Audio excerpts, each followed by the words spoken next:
এই মসজিদের 6 ফেব্রুয়ারি 1977 সালে শিবিরের যাত্রা শুরু হয়েছে।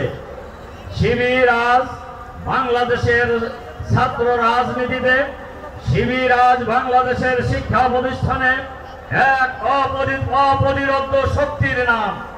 শিবির আজ বাংলাদেশের মেধাবী ছাত্রদের ঠিকানার নাম। শিবির আজ বাংলাদেশের মেধা চর্চার কেন্দ্রের নাম।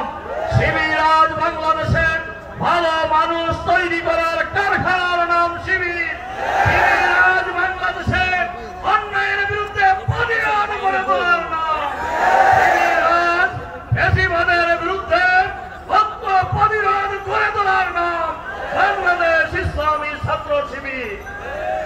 আজ বাংলাদেশের ইসলামী ছাত্র শিবিরের অবস্থান বাংলাদেশের এই জমিন থেকে ইসলামী ছাত্র শিবিরকে নিশ্চিহ্ন করে দেওয়ার জন্য এই ফ্যাসিবাদী শক্তি এবং তার দোসর সকল শক্তির রাষ্ট্রীয় যন্ত্র ব্যবহার করে পুলিশ, র্যাব, বিডিআর, হেলমেট বাহিনী সকল বাহিনী নিয়োগ করে শিবিরকে হত্যা করা হয়েছে, চোখ তুলে দেওয়া হয়েছে, বন্ধ করে দেওয়া হয়েছে।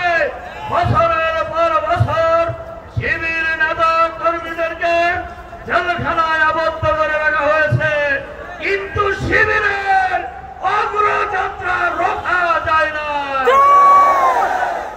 আপনারা দেখেছেন এই শিবিরকে নিষিদ্ধ করেছিলেন বাংলাদেশের ঘসিটি বেগম, ভারতের তাবেদার ফ্যাসিবাদের নায়িকা শেখ হাসিনা।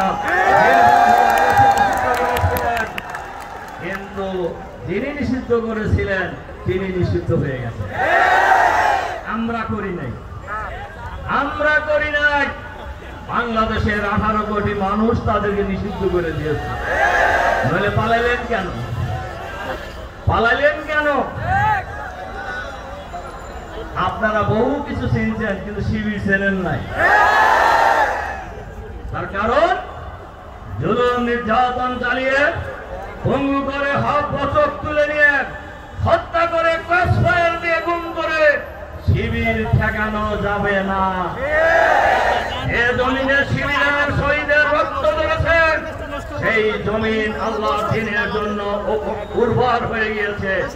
এই জমিনে শহীদের রক্ত ঝরেছে, সেখানে শিবিরের দুর্ভেদ্য ঘাঁটি তৈরি হয়েছে। সুতরাং বাংলাদেশ আজ শিবিরের জন্য দুর্ভেদ্য ঘাঁটি।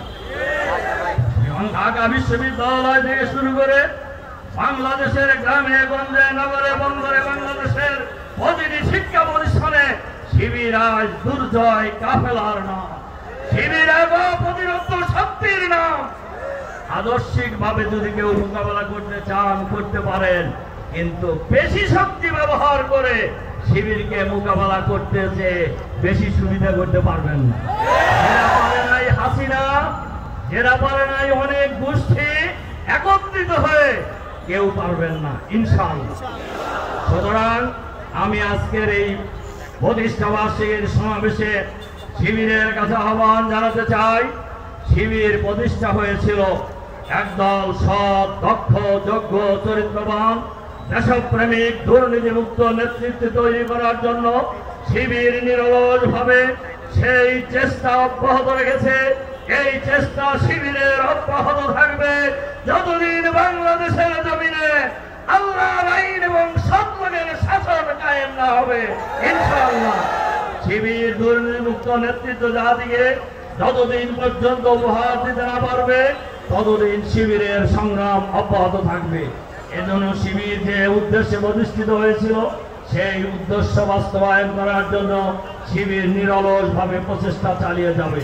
শিবির বাংলাদেশের সকল ছাত্র সমাজের কাছে ইসলামের সুমহান আদর্শের দাওয়াত পৌঁছে দেওয়ার মধ্য দিয়ে, একদল দেশপ্রেমিক নাগরিক তৈরি করার মধ্য দিয়ে আগামী দিনের বাংলাদেশ হবে সমৃদ্ধ বাংলাদেশ, চাঁদাবাজ মুক্ত বাংলাদেশ, দুর্নীতি মুক্ত বাংলাদেশ, আধুনিক বাংলাদেশ, মানবিক বাংলাদেশ, ইসলামের বাংলাদেশ ইনশাআল্লাহ। আর এই ক্ষেত্রে আরেকটি কথা বলি, আমার কথা